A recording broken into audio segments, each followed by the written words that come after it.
start, everyone. Let's quiet down a little. DJs, here's going to start. Hey! There we go. DJ here is going to get started. Tell us all there is to know about me. Go for it. QoS. This slide doesn't mean anything, but I think it's one of the funniest things in the world. If you do need to make many copies of an IP packet, you have to press much harder, otherwise it won't work. I'm Tom Jones. I'm a researcher at the University of Aberdeen. I work on internet transport. The neat project that I work on is trying to build a new API for accessing the network. And with this API, we're trying to abstract away transport to make it nicer for programmers, so all of you guys, so you can build applications without worrying too much about network details themselves. I'm going to talk about QoS and deployability. Yeah, so this is it. Everyone's taking a picture of it now. Yeah. It is that great. It's in both of my talks today. Good. So before we can talk about QoS, we need to talk about packets. The simple model that's exposed by the socket API and a lot of programming APIs is that we have our client, we connect through to another side, and then we send data, and then we get a stream of packets that goes all the way through. And it all works, and it's all great, and there's no issues with this. In reality, though, we're connected via a router, and on this router there's probably NAT. This router is connected to a router at your ISP. The traffic in your ISP is trunked through MPLS. It goes all the way through, and eventually it will propagate out to a router at the other side. Each of these routers is a middle box. For all of these routers, we send traffic to them. They receive and buffer the traffic, and as they take in traffic and as they buffer it, they have to make many copies. As they make copies, they might make modifications. They might take shortcuts to accelerate this process so they can handle more stuff. All of these middle boxes on the internet can cause trouble when we try to deploy something new. And the use of QoS on the internet is somehow quite a new idea right now. The way packets are treated without any sort of QoS considerations is called the default forwarding behavior. It's hard to talk about the default where there's no QoS for the QoS class.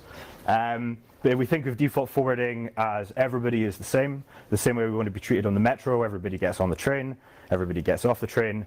There's no priority for any special people. There's no separate classifications. There's no difference between the packets we send. In reality, we have packets that we do want to be treated differently. Much of the web workloads we do might be best effort because we don't particularly care about it being treated better or worse. But when we start wanting to do real-time voice, where we have hard latency requirements for the data, we want it to have a preferential treatment in the queues and routers, so that if there is a large queue, we can get through it slightly faster. But maybe there's a trade-off for this where our packets get dropped more frequently. And there's also the behavior where maybe we want a lower level of classification for traffic. Maybe we want to use the network when it's not being used and as much as possible. But as soon as an active participant comes online, we want this traffic to go away. So now in the ITF, we're trying to deploy scavenger traffic, which can take advantage of the network as it's idle. Okay, so the new picture. We have our flow of packets, and we tag them differently. They get passed through to routers. As they go through routers, they get put into different queues. The different queues by the middle box means that the traffic is treated in a slightly different way. And we get our nice EF marked traffic all the way through the router nice and quickly, and everything else gets queued reasonably. So for this, there are lots of different per hop behaviors we can talk about. And QoS is implemented optionally for each hop on the network. So we have the default, as I said. We have expedited forwarding, which we would use for low latency voice. And we have 12 classes of assured forwarding traffic. And these are set up in different priorities based on how you want things forwarded and how you want them to be treated in the network themselves. But all of these are implemented just depending on the hop itself. For the internet, we implement differential services with what used to be the type of service field in the IP header. It's now been broken out and split down into a diffserv code point and the ECN bits. So we now have a 6-bit code for representing QoS. We have a 2-bit code that the network can use to signal congestion to a receiver, which is great. You should look at it, but well out of scope. But because we're reusing an old field, we get strange behaviors in the network. And we can't, whenever we do anything in the IETF, which involves changing the wire protocol or the interpretation of bits, people suddenly ask, is this going to work? Is it going to be deployable? Is it going to be blocked? ECN took years to get deployed at all on the internet because there were a lot of middle boxes that bleached the bits or dropped traffic with them set. With accurate ECN and ECN fallback, this was fixed. But if this happens again for DSCP, then QoS is going to be a long way from being deployable. So I'm an academic, so we did some tests. And we wanted to figure out how code points that are being recommended for use now by the IETF are being treated on the internet. We want to see if there's any pass-fail, if there's any number you can set in a DSCP that will stop packets getting through.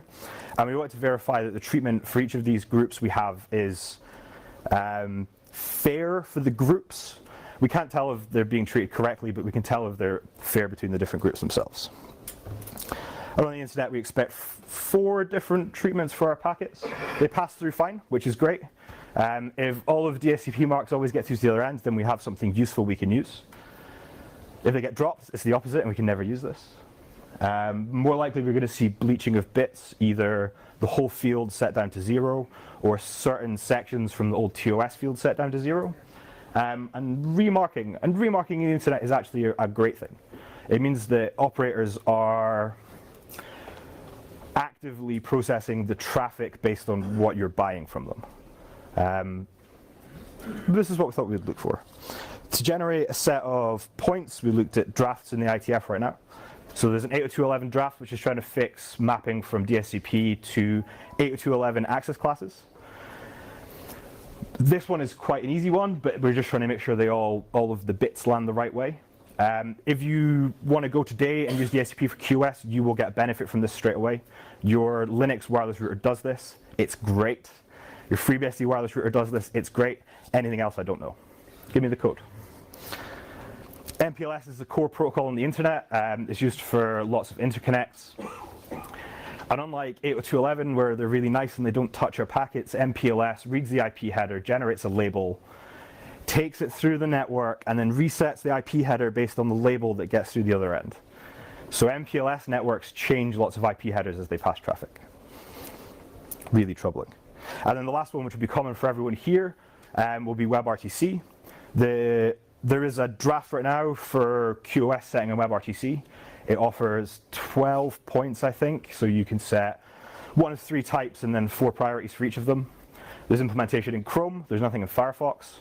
If you want this implemented in Firefox, there is a bug tracker list. And I had confirmed this week if people bother them, they will do this. So if you want to bother these people, it's great. But so I went and read all of these. I generated this list of 21 points. If you count really quickly, you'll see there's more than 21 things here. And I've split these out into classes. So on the left, we have our best effort default class. We have EF, nice, fast, low latency stuff. And in brackets, we have LBE. And this is an effort we're trying to do right now so we can have scavenger background traffic. We're not sure from the measurements we've done if this is going to be feasible, but if it is really cool. I have graphs. So what we've done to generate these is we've done a sort of traceroute style ring search through the internet for a selection of hosts. We've done measurements right now, I know from the core, so from DigitalOcean servers to top 100 websites. We have a testbed called Monroe, which has lots of 3G connected nodes in Spain, France, UK, Norway. We're not sure on the measurements from those, but they look quite promising.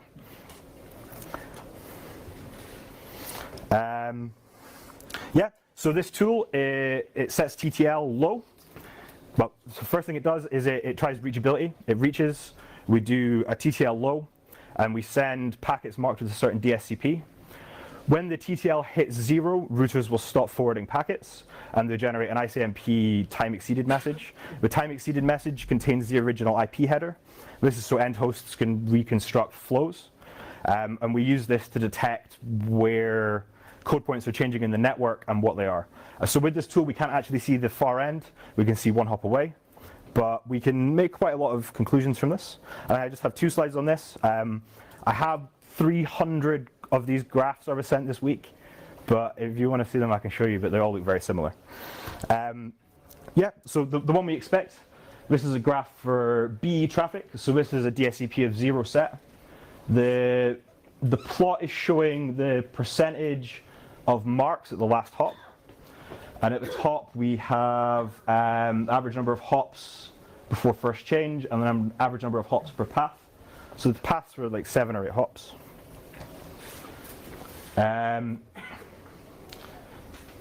Yeah, so this is the behavior we expect to see. We see a lot of our BE traffic get through.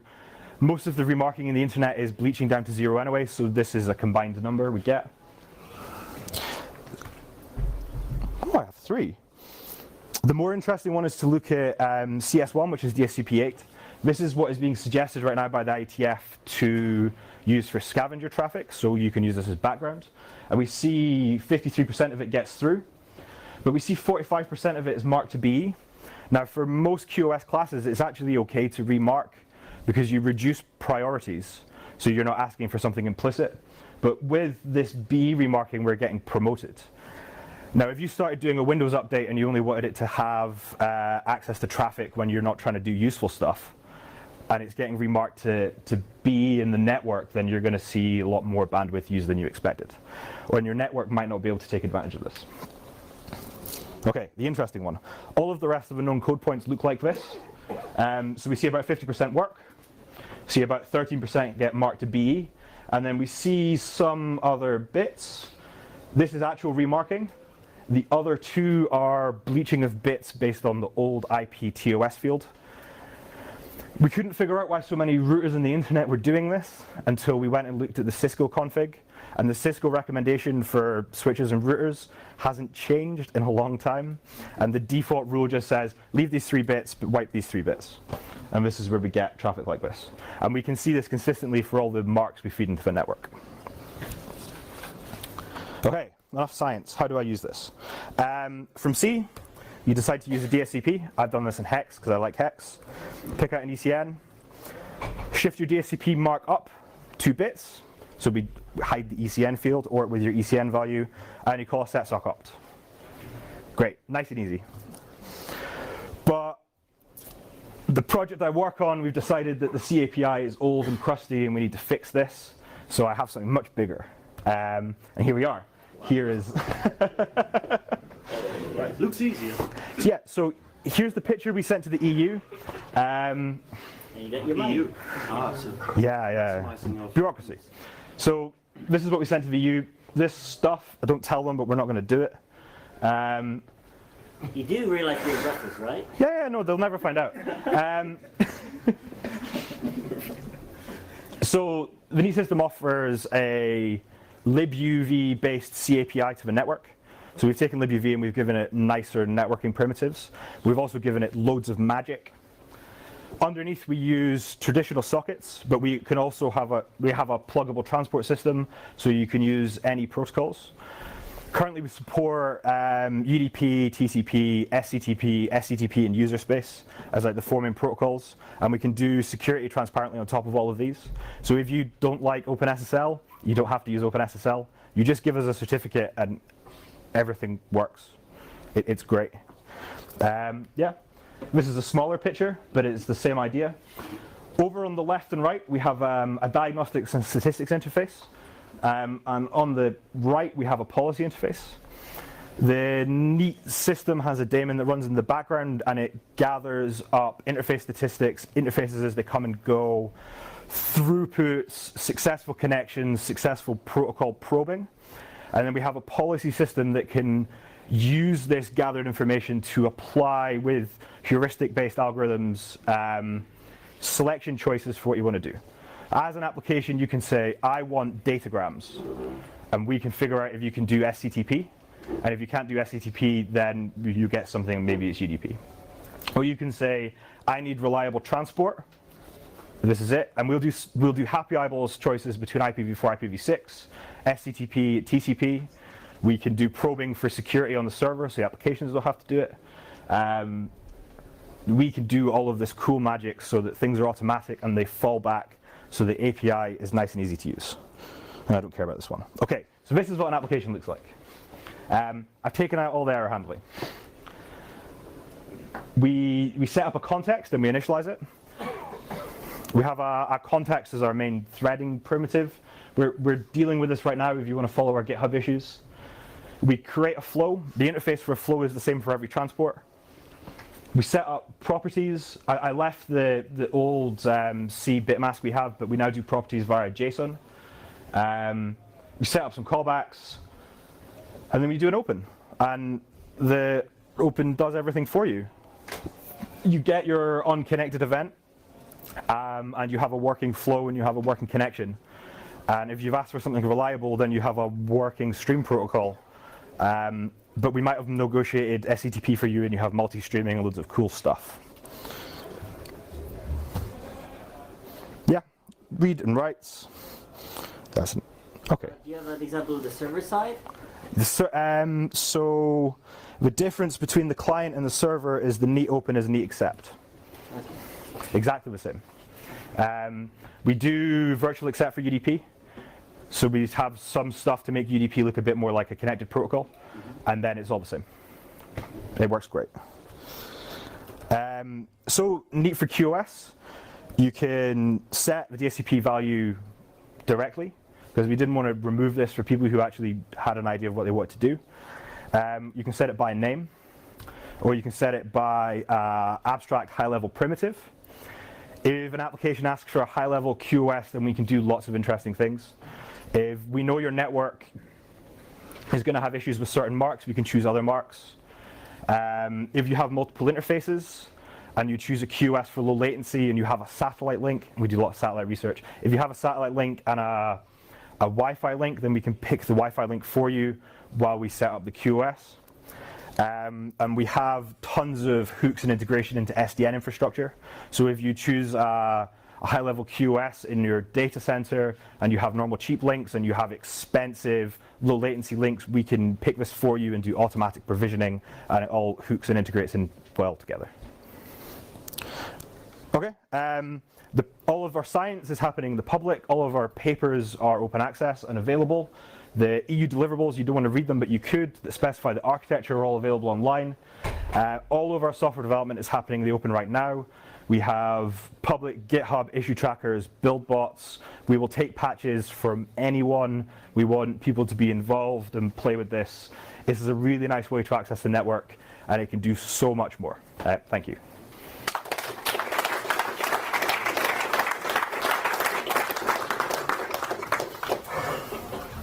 We got 3 minutes for questions. So, go for it.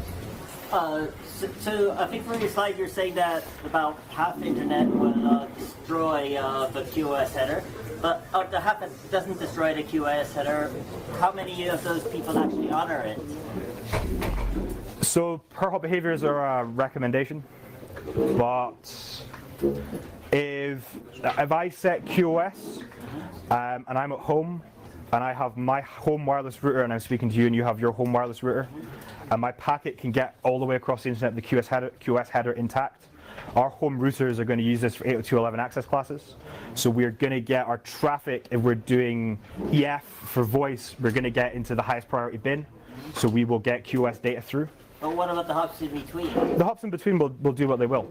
Oh, so they will ignore it? Well, they might ignore it, they might treat it differently, they might have their own values for dealing with this. There's a lot of active queue management that happens, so it's probably going to be okay. I don't know. It would be nice to try. The problem with this is you can't stress the network and then see what happens. So you always assume like QoS is great for closed networks, but forget it on open internet. It's great at the endpoints. So just that is a good enough reason to use it. And if it gets through, then it works great. So your library, will it allow usage with other event loops or event reactors? If you have a run once, we have an example application that does RTP streams with GStreamer, and we tie run once into the UV event loop, so it gets run once for every spin of the UV event loop. Right. If you have more suggestions, I would love to hear them, because it'd be great to be able to integrate more. We have integration with Firefox right now, which isn't public because they're weird, but this is definitely embeddable in other stuff. We're out of time. But Oh. Thanks so much for your presentation.